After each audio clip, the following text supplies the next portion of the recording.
Earth's night was calm, until the sky broke. People looked up and saw the stars bend, as if someone pulled a sheet of light. A dark line opened across the heavens. It widened into a perfect ring, big enough to cover constellations. Blue fire ran along its edge. The air vibrated with a low hum that made windows tremble. Cameras turned upward. News anchors stopped mid-sentence. For a moment, the world shared one breath. Then ships came through. They moved without flames or sound. The largest one slid out and parked above the atmosphere, blocking part of the moon. Smaller ships followed, spreading out in clean rows, too organized to be friendly. At 2:17 Universal Time Coordinated, the message arrived on every screen, even old ones. Surrender, Earth. 1 hour. Resistance will end in extinction. Below the text was a symbol like a crowned eye. In an underground command room beneath a desert base, Commander Lena Cross read the message twice. She did not swear. She only exhaled, slow and controlled. Around her, officers spoke at once. A lieutenant whispered, "They can reach everything." Lena raised one hand. The room settled. "They want us loud," she said. "They want us to beg, to argue, to split. We will not." A map filled one wall, dotted with points where the alien ships hovered. The ring still pulsed above Earth like a waiting mouth. Dr. Arun Hale stood beside the server racks, his badge still crooked. He was a systems engineer, and he watched the satellite feed like it could bite. "If we shut systems down, we lose sight," he said. "We keep what matters," Lena replied. "And we hide what they want to see." She tapped the table once. "Start the blackout plan. Quiet the skies. Quiet the nets." Orders moved through secure lines. Above ground, the hour began to tick in every mind. Sirens rose, then stopped, as if even alarms were useless. In hospitals, backup lights turned on. In schools, teachers pulled children away from windows. On highways, cars slowed and drivers stared at the ring, unable to look away. In the command room, a screen showed a simple timer, 59:48. 59:47. 59:46, Lena watched it, but she did not rush. She had trained for disasters, for storms, for wars between humans. None of those plans fit this night. Still, she trusted one rule: never fight the enemy's first move. "Let them come close," she told her team. "Close enough to think they already won. And keep our real teeth hidden." High above, inside the largest alien ship, High Admiral Veric watched Earth on a wall of floating images. He wore a dark uniform, calm and certain, like this was routine. "They did not answer," an officer reported. Veric's thin smile returned. "Because they cannot. Because they are small." He zoomed in on Earth's cities. "So many borders," he said. "They will break before the hour ends." An officer showed him charts of human weapons and flight paths. "Bring the fleet closer," Veric said. "Let them feel our shadow. Fear makes surrender faster." The alien formation descended in measured steps. Earth still did not fire. Instead, lights began to die. From orbit, the planet's bright web dimmed. First a few cities. Then whole regions. Communication satellites went silent one by one. The constant noise of civilian traffic, music, ads, messages, fell into a growing hush. On Veric's displays, Earth looked like a world going blind.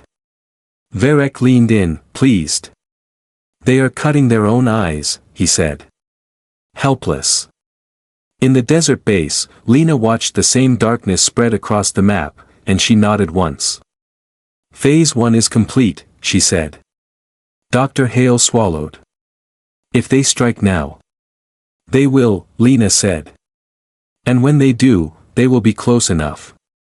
Outside, in dark homes and dark streets, people held their families and listened to the sky. Many believed the blackout was defeat.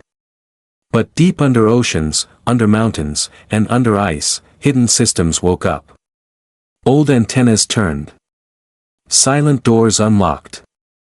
The planet was not going blind. It was choosing where to look. Above the atmosphere, the Empire's ships drifted lower, hungry and sure. They mistook Earth's silence for fear.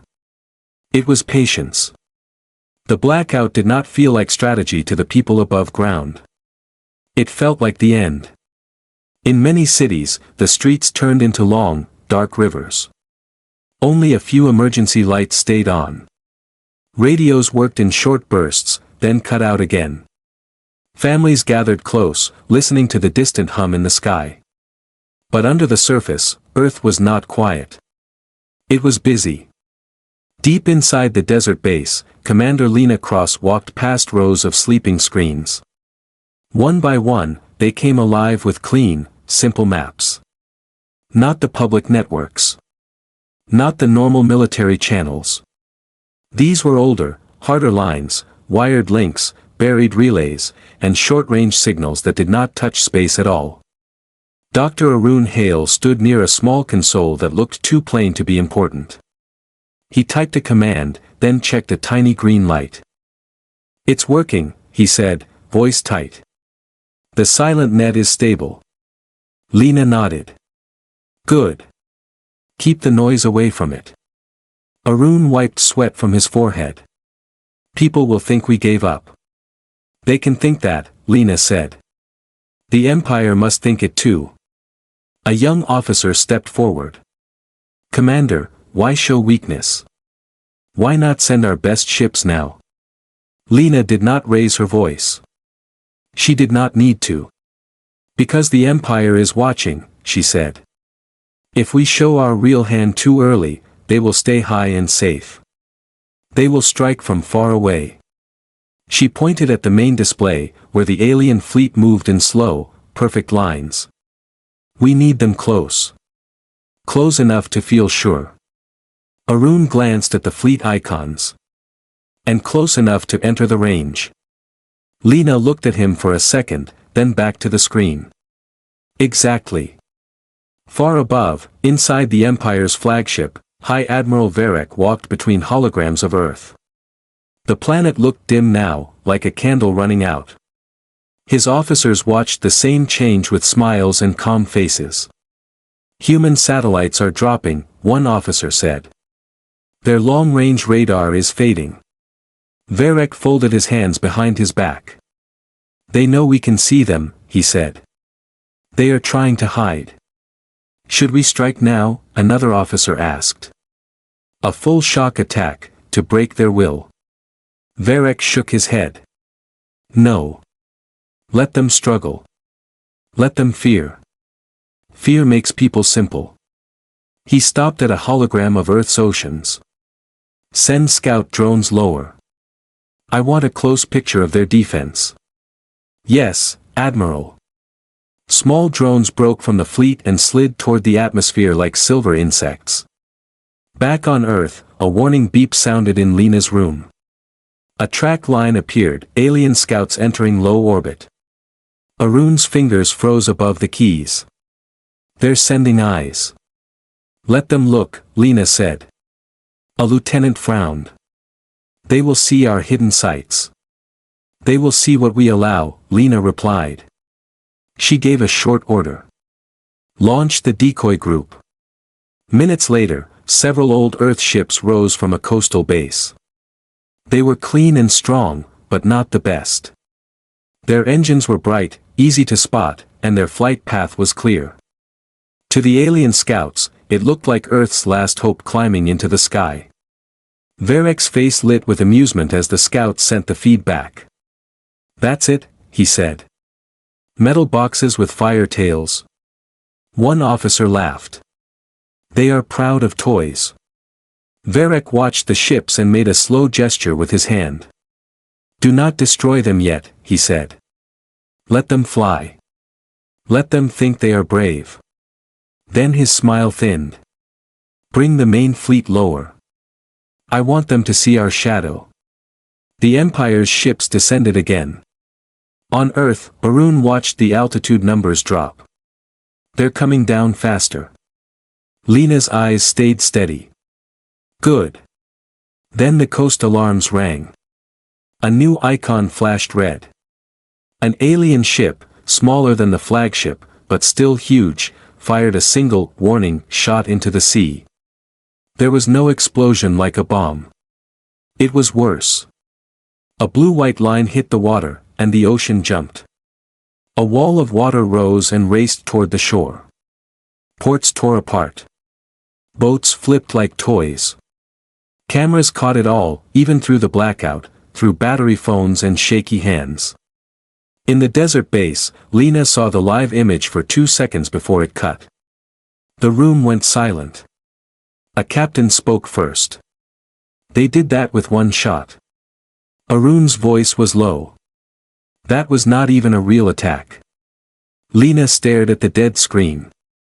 Her jaw tightened, but her voice stayed controlled. They want us to answer, she said. They want anger.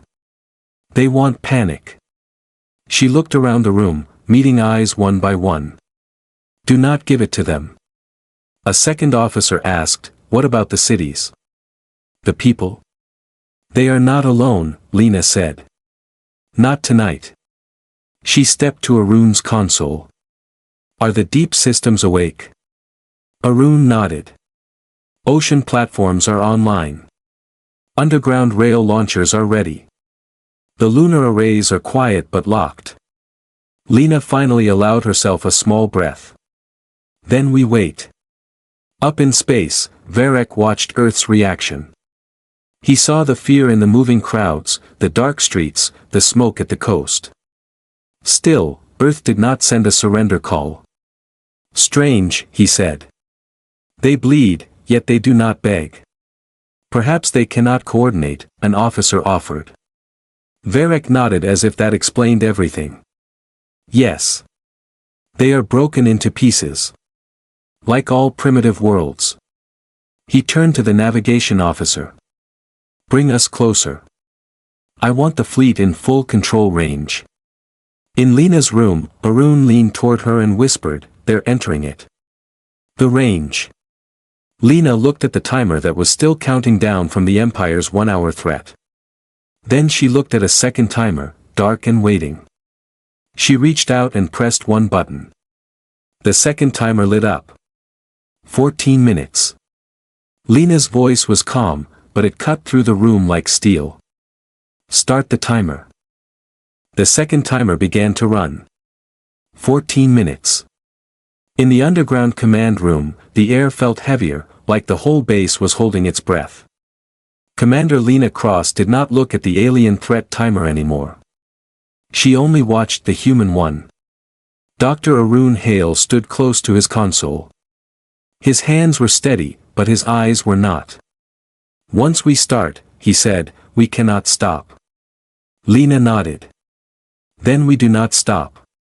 She tapped her headset once. All cells, follow the quiet plan.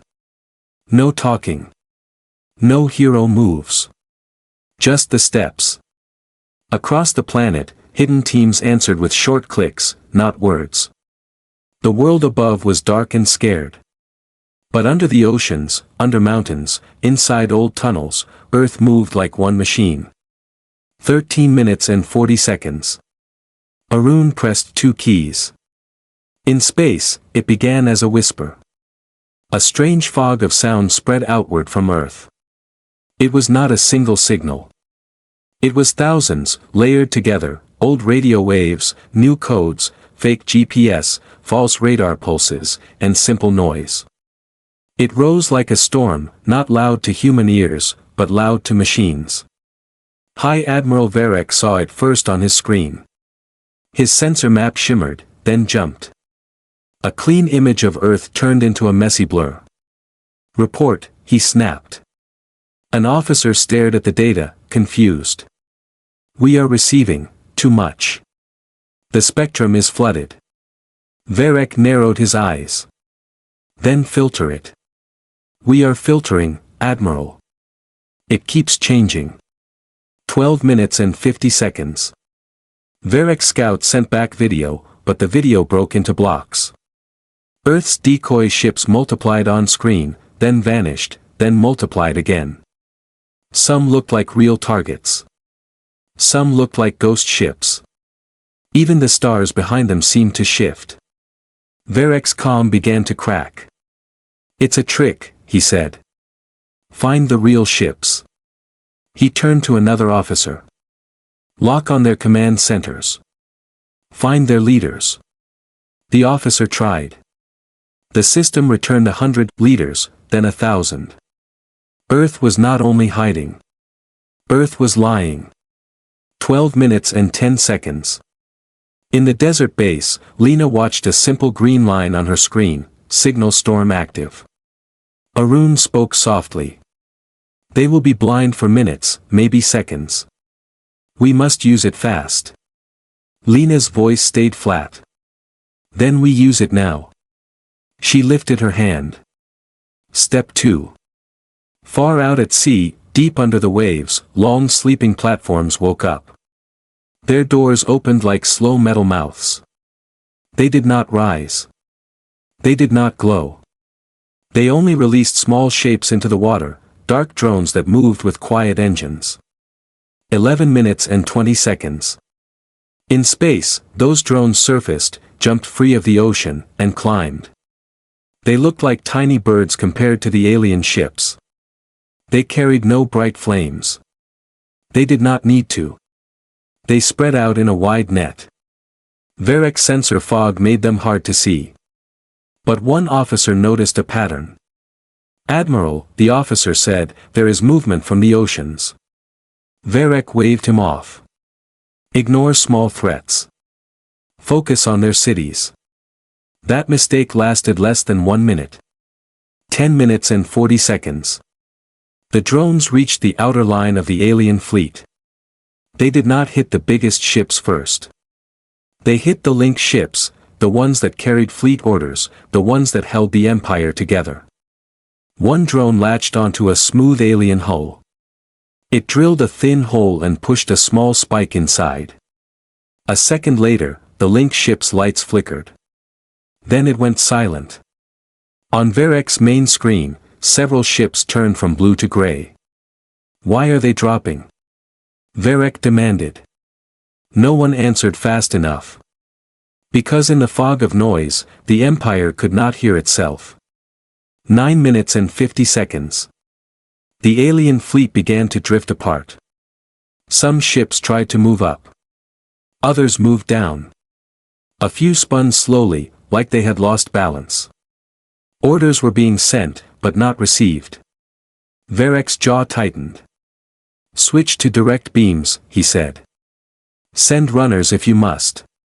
A commander replied, worried, "Admiral, the signal storm is bending the beams.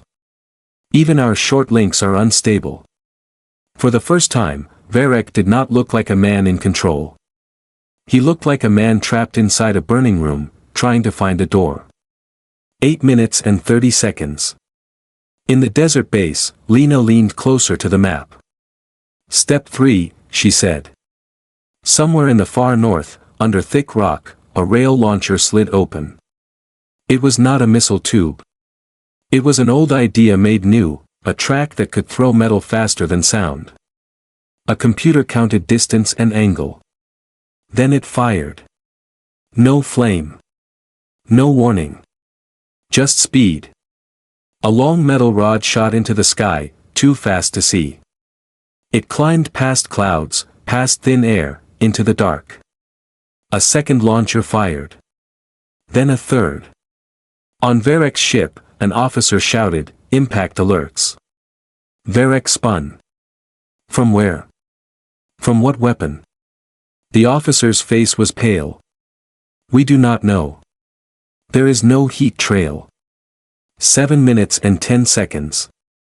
The first rod struck an alien cruiser. It did not explode like a movie bomb. It punched through.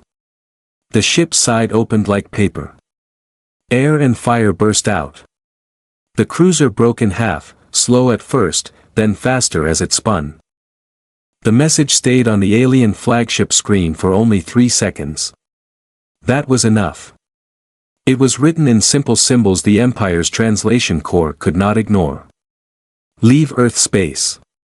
Now. Your gate is under human control. Next time, no warnings.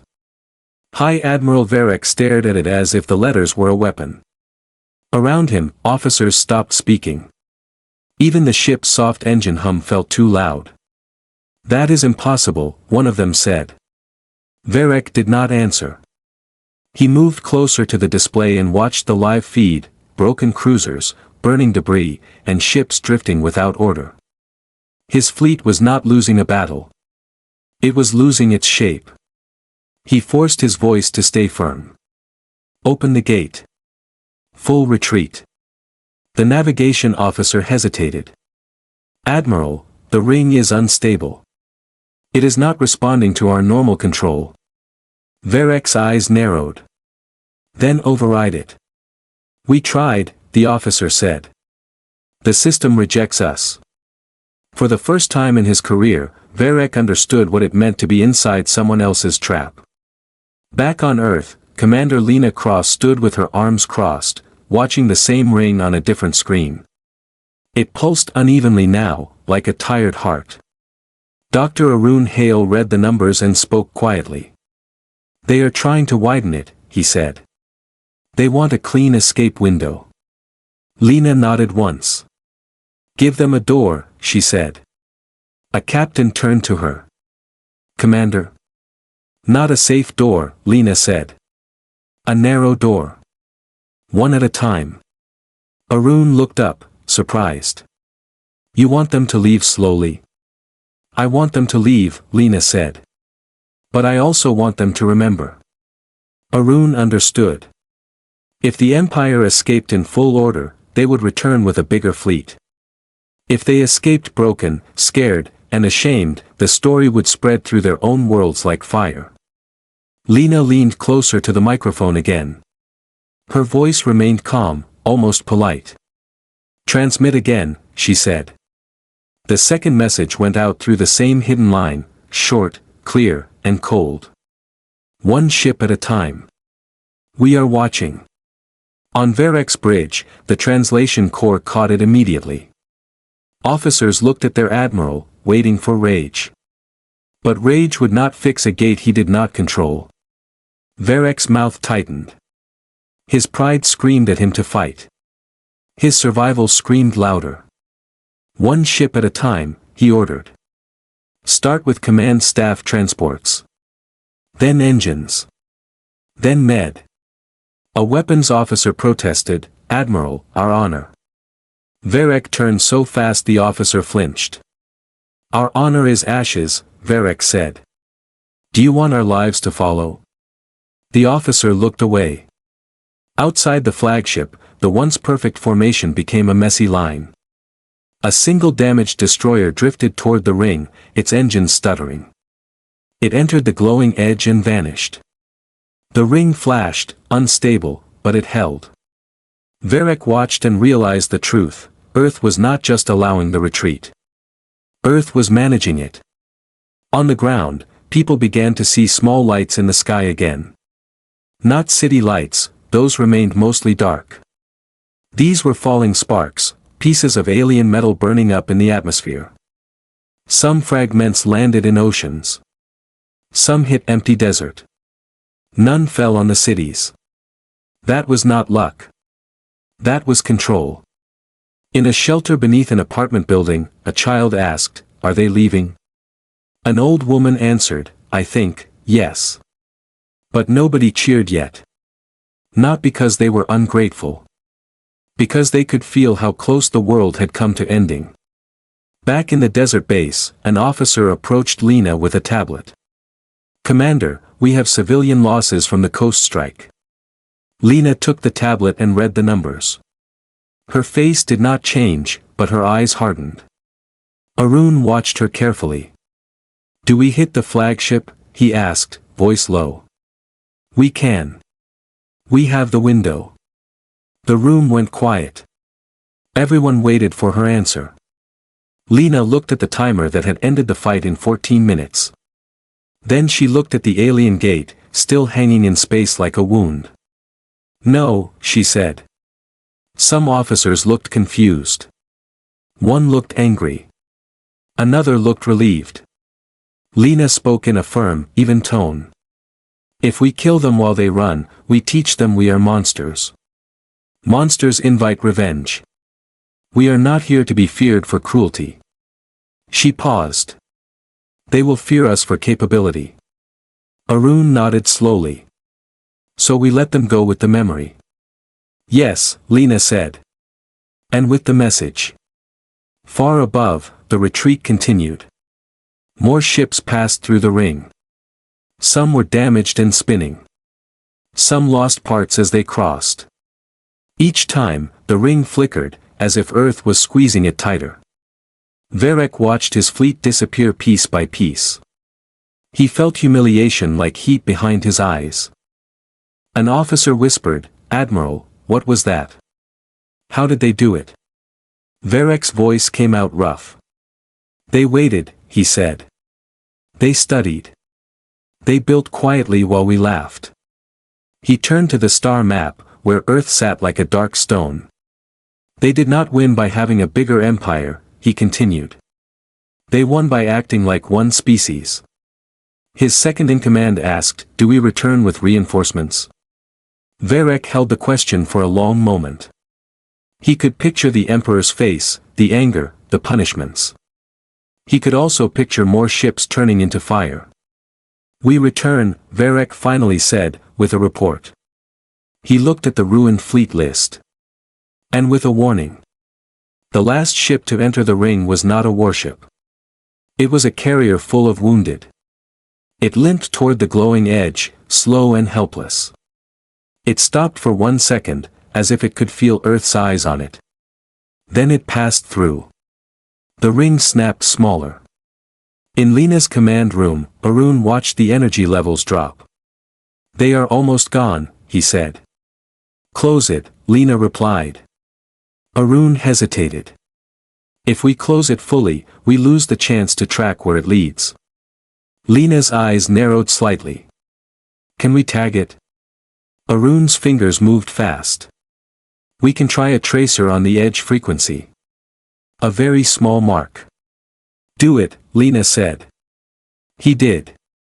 The ring shivered, then folded inward like a closing fist. The blue fire vanished. The sky returned to normal, as if it had never been cut. For the first time in hours, the world looked empty again. But it did not feel peaceful. It felt watched. Lena removed her headset. A tired officer asked, "Commander, is it over?" Lena stared at the sky feed and answered honestly. "This part is over," she said. Arun looked down at his tracer data. His screen showed a thin line, faint but real, pointing away from Earth into deep space. "Commander," he said, voice tight, "we have a direction." Lena stepped beside him and read the numbers. She did not smile. "Good," she said. "Now we know where their door goes." She turned to the room. "Restore power in phases. Help the cities. Tell the world the truth, without panic." A lieutenant asked, "And if they come back?" Lena's answer was simple. "Then next time," she said, "we won't need 14 minutes.